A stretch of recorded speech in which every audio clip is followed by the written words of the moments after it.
Hi, a very good evening to all of you. कैसे हो आप सब लोग? Myself Chetan Garg and I welcome you all to our Geometry Gen series. यार आज का Geometry Gen series का क्वेश्चन काफी अच्छा है, इजी है. होपफुली आप क्वेश्चन कर पाओगे. तो let's see what exactly is the question. देखो क्वेश्चन कह रहे हैं कि भैया एबीसी एक आइसोसेलेस ट्रायंगल है. ABC is isosceles triangle with BA equal to BC. तो ये दो साइड्स बीए एंड बीसी ये हमें इक्वल दी हुई है, राइट.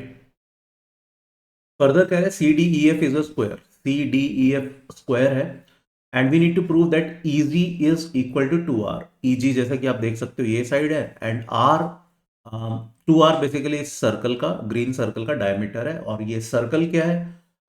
वैसे तो फिगर में काफी हद तक क्लियर कट दिख रहा है. ये एक सर्कल है जो बी डी ट्राइंगल का इन सर्कल है, ठीक है. तो पहले अब है ना हम क्वेश्चन समझने की कोशिश करते हैं, फिर आप लोग वीडियो को पॉज करके इसको ट्राई करने की कोशिश करना, है ना.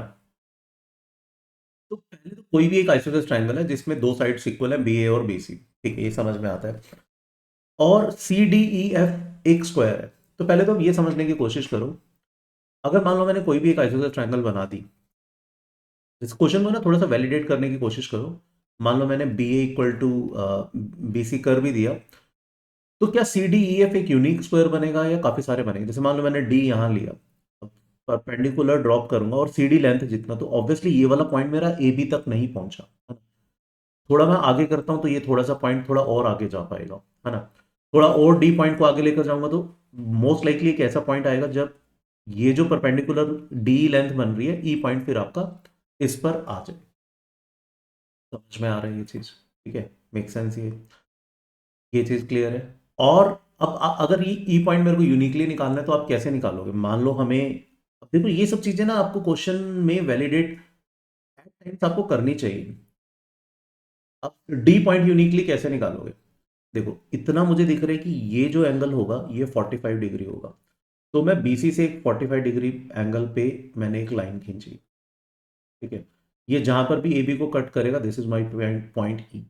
ई से मैंने परपेंडिकुलर बनाया, ये मेरा डी पॉइंट होगा. अब फर्दर फिर स्क्वायर तो मैं कंप्लीट कर ही पाऊंगा, है ना? ठीक है, तो my point is C D E F एक यूनिक स्क्वायर बनेगा. ऐसा नहीं है कि वहां पे काफी सारे स्क्वायर्स बन जाएंगे. तो इसका मतलब फॉर अ गिवन एबीसी एक isosceles triangle, given isosceles triangle के लिए CDEF will be a unique square and hence this in circle will be unique, right. And अब क्वेश्चन फर्दर दोबारा पढ़ते हैं क्या कह रहे हैं. एक BS की एक आइसोसेलेस ट्रायंगल थी, ये दोनों हमें इक्वल दिया हुआ था. CDEF एक स्क्वायर है, ठीक है. अब हमें प्रूव करने की ये जो लेंथ बनेगी EG, ठीक है, EG जो लेंथ है वो आपकी इक्वल आनी चाहिए. ये EG length twice of R यानी कि इस ग्रीन सर्कल के डायमीटर के इक्वल आना चाहिए. ये हमें प्रूव करना है, ठीक है. बहुत इजी क्वेश्चन है यार, ट्रस्ट मी, बहुत इजी है. बट ट्राई जरूर करो. सिर्फ सॉल्यूशन देखने से कुछ नहीं होगा. वीडियो को पॉज करो, एक जेन्युइन ट्राई दो, है ना.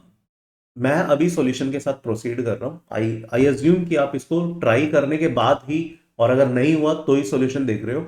और इनफैक्ट अगर हो भी गया एंड आपका सॉल्यूशन अगर मेरे वाले सॉल्यूशन से अलग है, कुछ और सॉल्यूशन है, हो सकता है आपका काफी एलिगेंट सॉल्यूशन हो, तो मैं यही रिक्वेस्ट करूंगा आप एक बार कमेंट सेक्शन में अपना सॉल्यूशन जरूर लिखो कि आपने कैसे किया, ठीक है. तो मैं अभी सॉल्यूशन के साथ प्रोसीड कर रहा हूँ. यार देखो, अब इसमें प्रॉब्लम क्या है. अगेन जैसे मैंने लास्ट ज्योमेट्री जंक्शन में बोला था, सॉल्यूशन देखने के बाद आपको क्वेश्चन बहुत इजी लगेगा, बट सॉल्व करना इसको चैलेंजिंग है. बिकॉज बहुत सारी अलग अलग डायरेक्शन है जहां पर हम इस क्वेश्चन में घुस सकते हैं. एंड इनफैक्ट दो तीन अलग अलग अप्रोचेस भी हैं इस क्वेश्चन को करने की. मैं एक बहुत इजी सी अप्रोच से बताना चाहूंगा आपको. कोई हाई कॉन्सेप्ट नहीं लगेगा. जितना हमने 10th तक का ज्योमेट्री पढ़ा हुआ है सिर्फ उतना ही लगेगा, ठीक है. अब बहुत सारे बच्चे इन सर्कल में घुस जाते हैं. काफी सारे बच्चे सोचते हैं कि इन रेडियस का कॉन्सेप्ट लगाते हैं, जिनको पता होता है कि inradius area of the triangle upon semiperimeter होता है. तो B D E D B, इससे एरिया वेरिया निकालने की कोशिश करते हैं, बट वो बड़ा गंदा सा तरीका है और उससे कॉम्प्लिकेशन बढ़ जाएंगी, चीजें हो नहीं पाएंगी.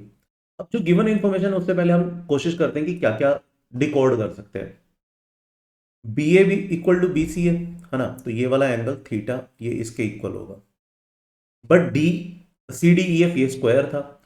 तो basically E F line D C के पैरेलल होगी. पैरेलल है तो ये वाला एंगल इसके थीटा के इक्वल होना चाहिए. तो पॉइंट इज ए ई जी भी आइसोसेलेस होगा, इज आइसोसेलेस.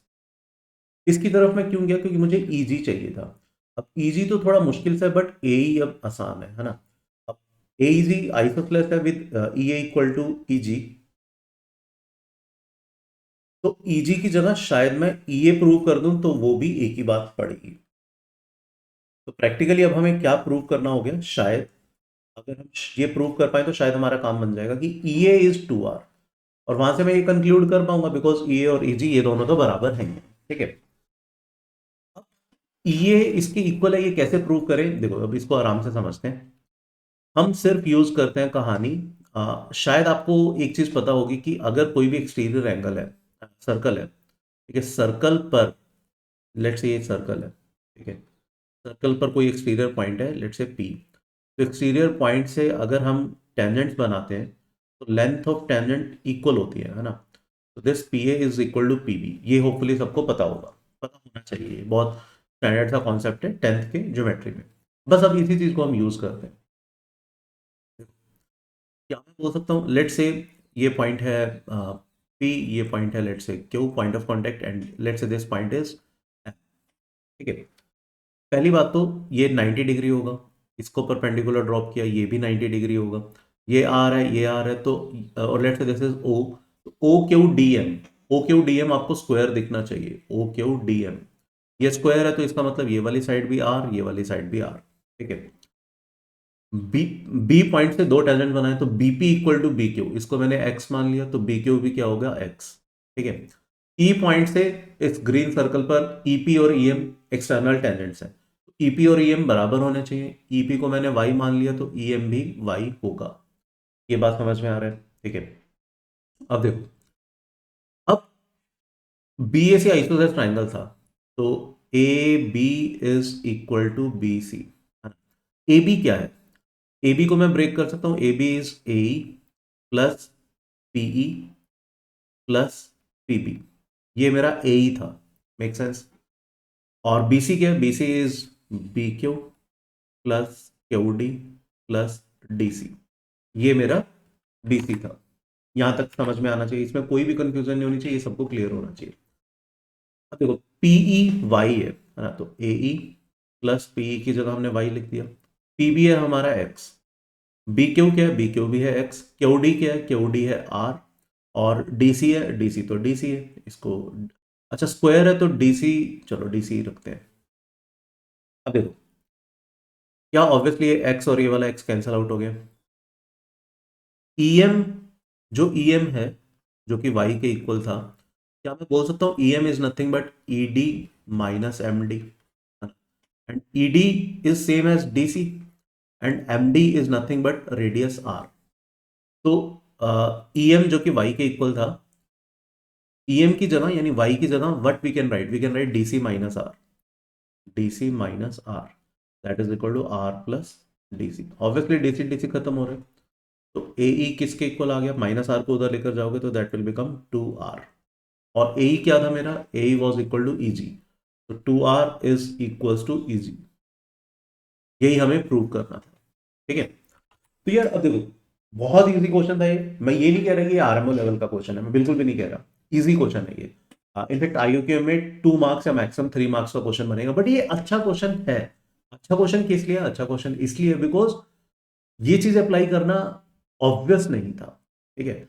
बहुत सारे बच्चे इसमें अलग अलग डायरेक्शंस में घुस जाते हैं, बहुत सारे बच्चे इसमें मे बी ईसी को ज्वाइन करके, है ना, ये डायगोनल की तरह ट्रीट करके, इसको ज्वाइन करके फिर कुछ कुछ प्रोसीड करते हैं, आंसर वहां से भी आ जाता है, बट वो बड़े लेंथी से मेथड बनते हैं। ये बड़ा ही एक छोटा, बड़ा ही एक आसान सा आंसर था, ठीक है। तो मैं फिर से वही कहूंगा यार, ये जो हमारी ज्योमेट्री जर्म सीरीज है ना, इसको फॉलो करने का आपको तभी फायदा होगा अगर आप क्वेश्चंस को सॉल्व कर रहे हो, सिर्फ सॉल्यूशन देख रहे हो तो ठीक है मजा आएगा, बट उस तरह बेनिफिट नहीं होगा अगर आप मतलब उसको खुद से सॉल्व करोगे। एंड हो सकता है बहुत सारे क्वेश्चन का आपके पास कोई एलिगेंट सॉल्यूशन भी निकले, तो प्लीज कमेंट सेक्शन में उसको जरूर बताना, ठीक है। तो इस टाइप के बहुत सारे कॉन्सेप्ट, इस टाइप के बहुत सारे और अच्छे अच्छे क्वेश्चन हम अपने लेवल 8 के बैच में करते हैं। लेवल 8 हमारा एक काफी प्रीमियम बैच रहता है यार, इससे और बहुत सारा अच्छा अच्छा रिजल्ट निकलता है आईयूक्यूएम में, आरएमओ में। हमारे मोस्टली टॉपर्स ओएमएम लेवल 8 बैच से ही होते हैं, ठीक है। तो ये बैच अभी 2025 के साइकिल के लिए, मतलब आईयूक्यूएम 2025 एंड आरएमओ 2025 के लिए अभी स्टार्ट हो रहा है 17 दिसंबर से, ठीक है। ट्यूसडे एंड थर्सडे को ये बैच होगा, 9 to 10:30 इसके टाइमिंग है, ठीक है। इसमें ये बैच को हमने काफी सारे फेजेस में डिवाइड किया है। दिसंबर जनवरी में अराउंड 12 थॉट बिल्डिंग लेक्चर्स होंगे, ठीक है, लाइव लेक्चर्स होंगे। उससे पहले जो बच्चे अभी ज्वाइन कर रहे हैं उनको टिल 17 दिसंबर तक के लिए हमने 12 एडिशनल लास्ट ईयर के हमारे रिकॉर्डिंग्स शेयर की हुई हैं, लास्ट टू लास्ट ईयर की। तो कैसे कैसे क्वेश्चंस होते हैं, कैसे कैसे किसी पर्टिकुलर क्वेश्चन के बारे में सोचना है, थॉट प्रोसेस को कैसे बिल्डअप करना है, वो हम इन कोर्सेज में बताते हैं। इस दिसंबर से जैन के बीच में ये बताते हैं। फिर अप्रैल से दोबारा स्टार्ट कर देते हैं इसको। अप्रैल 2025 से स्टार्ट हो जाएगा। अप्रैल मई जून ये 3 महीने आपको purely RMO point of view से पढ़ाया जाएगा।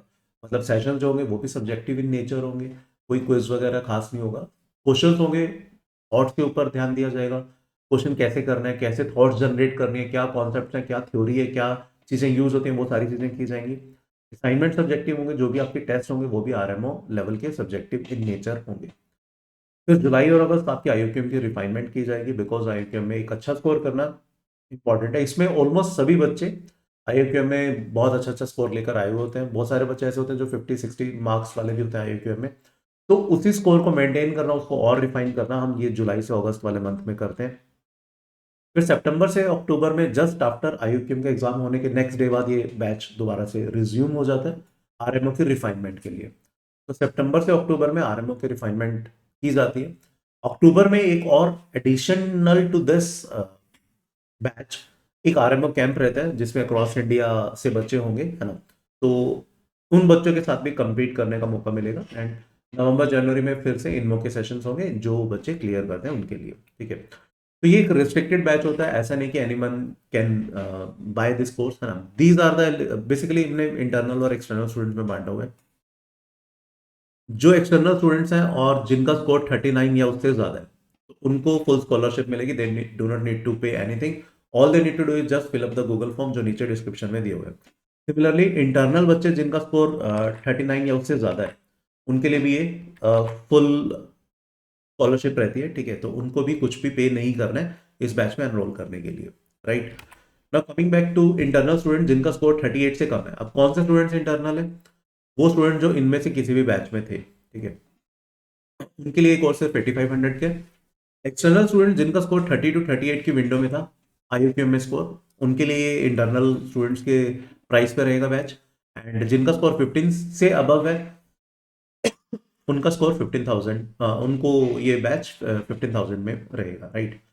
अनफॉर्चुनेटली जिनका 15 से कम स्कोर है उनके लिए ये बैच अवेलेबल नहीं है, ठीक है। तो सिर्फ 15 या 15 से अबव वाले बच्चों के लिए ये बैच अवेलेबल है, राइट। एंड इस बैच में हम इस टाइप के काफी सारे क्वेश्चंस करते हैं यार, ये मतलब इंट्रोडक्टरी क्वेश्चंस हैं इस बैच के लिए, ठीक है। तो आई होप आपको ये वाला क्वेश्चन समझ में आया होगा। तो नेक्स्ट ज्योमेट्री जैम में भी हम कुछ इसी टाइप के क्वेश्चन के साथ मिलेंगे। Till then please take a very good care of yourself. Thank you, bye bye.